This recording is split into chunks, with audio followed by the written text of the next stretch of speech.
7월 10일 새벽 말씀 묵상 시작하겠습니다.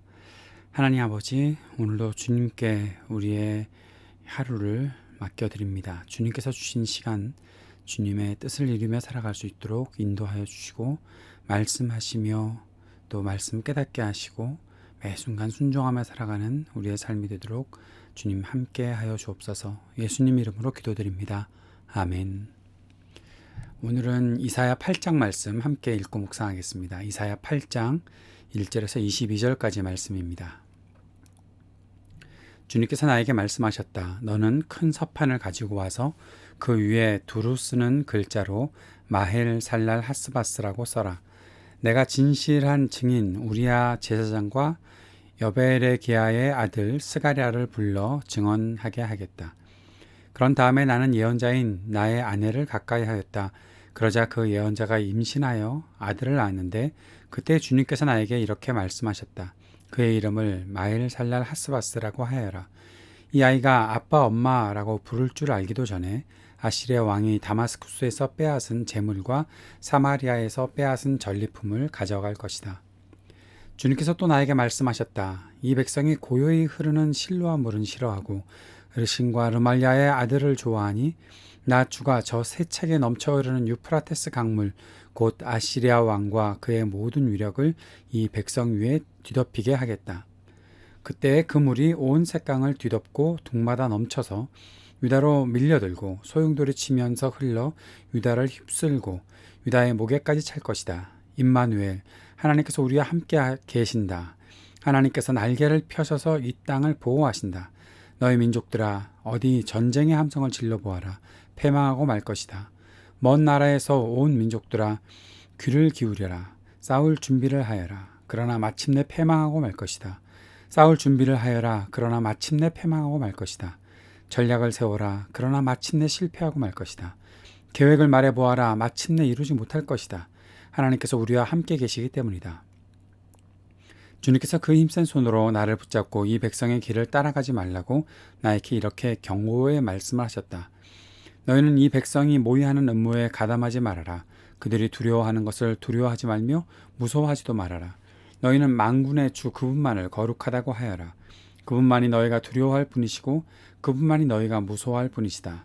그는 성소도 되시지만 이스라엘의 두 집안에게는 거치는 돌도 되시고 걸리는 바위도 되시며 예루살렘 주민에게는 함정과 올가미도 되신다. 많은 사람이 거기에 걸려서 넘어지고 다치며 덫에 걸리듯이 걸리고 사로잡힐 것이다. 나는 이 증언 문서를 밀봉하고 그 가르침을 봉인해서 나의 제자들이 읽지 못하게 하겠다. 주님께서 비록 야곱의 집에서 얼굴을 돌리셔도 나는 주님을 기다리겠다. 나는 주님을 의지하겠다. 내가 여기에 있고 주님께서 나에게 주신 이 아이들이 여기에 있다. 나와 아이들은 시온산에 계시는 만군의 주님께서 이스라엘에게 보여주시는 살아있는 징조와 예표다. 그런데도 사람들은 너에게 말할 것이다. 속살거리며 중얼거리는 신접한 자와 무당에게 물어보아라. 어느 백성이든지 자기들의 신들에게 묻는 것은 당연하다. 산자의 문제에 교훈과 지시를 받으려면 죽은 자에게 물어보아야 한다. 이렇게 말하는 자들은 결코 동트는 것을 못 볼 것이다. 그들은 괴로움과 굶주림으로 이 땅을 헤맬 것이다. 굶주리고 분노한 나머지 위를 쳐다보며 왕과 신들을 저주할 것이다.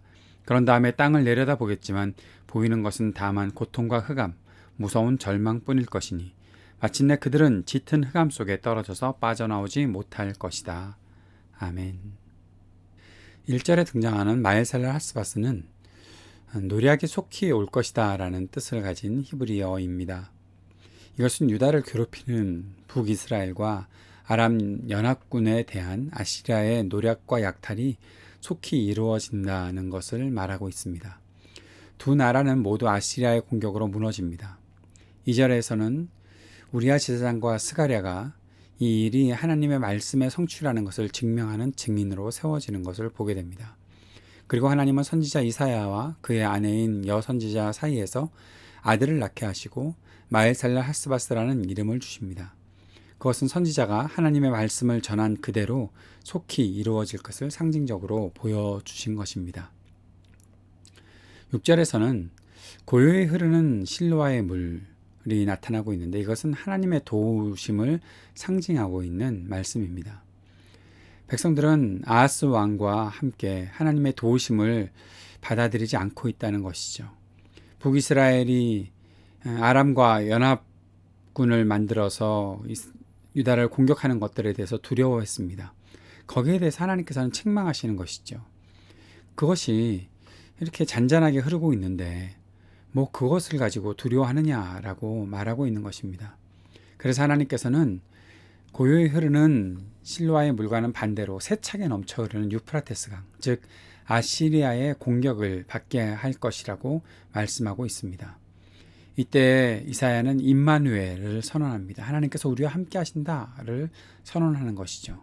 하나님께서 우리를 보호하실 것이다 라는 말씀을 선포하고 있습니다. 11절에서는 하나님께서 이사야를 붙잡고 경고하시는 말씀이 나타나 있습니다. 백성이 행했던 길, 즉 그들이 모의하고 있는 것들로 그 길로 가지 말라. 그 잘못된 길로 가지 말아라. 백성의 음모에 가담하지 말아라. 그들이 두려워하는 것을 두려워하지 말아라. 하나님께서는 말씀하십니다. 오직 하나님만 두려워해야 한다라고 강조하고 계신 것이죠. 14절의 말씀을 깊이 새겨야 할 필요가 있습니다. 주님은 주님을 신뢰하고 순종하는 사람들에게는 성소가 되시지만 신뢰하지 않고 순종하는 자들에게는 거치는 돌, 걸리는 바위, 함정과 올가미가 되신다고 그렇게 말하고 있는 것입니다. 이러한 말씀을 들었던 이사야는 하나님의 말씀을 제자들이 읽지 못하도록 말씀을 봉인한다라고 말하고 있습니다. 이것은 하나님의 말씀을 듣지 않는 백성들을 향한 상징적인 메시지가 되는 것이죠. 선지자 이사야는 오직 하나님만 바라보고 기다리겠다고 선언합니다. 자신을 보고 백성들도 하나님께로 돌아오기를 바라는 선지자의 마음을 나타낸 것입니다. 그리고 아직도 돌아오지 않는 백성들의 잘못을 지적하고 있습니다. 하나님의 말씀을 들었으면서도 계속해서 이방신들만 의지하는 자들은 아무런 희망도 가질 수 없다고 경고하는 것입니다. 하나님의 말씀을 전하는 선지자는 큰 고통 속에서도 주님을 바라봅니다. 하나님의 마음을 알기에 고통스럽고 또 백성들의 불순종 때문에 더욱 괴롭습니다. 그러한 선지자의 마음. 그러나 그 선지자는 하나님의 말씀이 성취될 것을 알기에 희망을 품고 계속해서 사역에 임한다는 것이죠. 하나님은 말씀을 이루시는 분이십니다. 믿음으로 주님의 길을 따르며 우리의 영원한 성소가 되시는 주님 안에 거할 수 있게 되기를 바랍니다. 하나님께서 우리 앞에 계시는 것을 거치는 돌, 걸린 돌이라고 생각하지 말고 하나님께서 나를 인도하실 것이다. 나를 붙잡아 주실 것이다.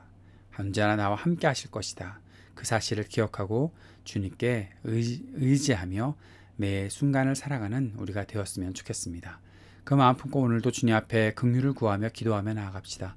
이 땅을 긍휼히 여겨 주옵소서. 이 땅을 새롭게 하여 주옵소서. 주님 바라볼 수 있는 믿음의 눈을 우리 모두가 뜨게 하여 주옵소서. 간절히 구하고 우리가 드리는 예배 가운데도 주님께서 역사하시기를 위해서 오늘도 기도하며 나아갑시다. 함께 기도하겠습니다. 하나님 아버지, 오늘도 우리를 붙잡아 주시는 주님의 은혜를 구합니다.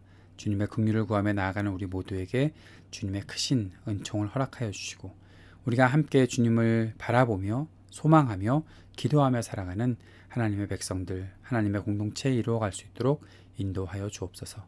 이 땅을 주님 불쌍히 여겨 주옵소서. 예수님 이름으로 기도드립니다.